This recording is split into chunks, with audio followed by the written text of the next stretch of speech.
August 2026 રોજ શ્રાવણી નક્ષત્રના પવિત્ર અવસર પર ઋગ્વેદી બાજખેડાવાળા બ્રાહ્મણો દ્વારા નૂતન જનોઈ ધારણ કરવાના વિશેષ ધાર્મિક કાર્યક્રમોનું આયોજન કરવામાં આવ્યું હતું.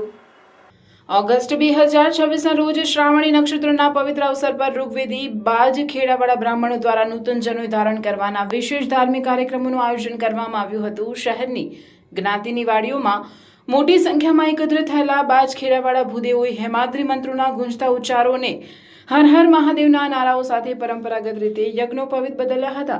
શ્રી બાજખેડાવાળા હિતવર્ધક સમિતિ દ્વારા બાજખેડાવાળા વાડી ખાતે આયોજિત મહોત્સવમાં બ્રાહ્મણ અને ક્ષત્રિય ધર્મની પરંપરા મુજબ ભગવાન બ્રહ્મા, વિષ્ણુ અને મહેશનું સ્મરણ કરવામાં આવ્યું હતું. પ્રારંભે ગણપતિ પૂજન બાદ યજ્ઞોપવિતના 9 તંતુઓમાં 9 અધિષ્ઠાતા દેવોનું આહ્વાન કરવામાં આવ્યું હતું. સૂર્યનારાયણ સમક્ષ 10 વાર ગાયત્રી મંત્રના જાપ સાથે વિધિવત રીતે નૂતન જનોઈ ધારણ કરી ધર્મપ્રેમી ભૂદેવોએ પર્વની ઉજવણી કરી હતી.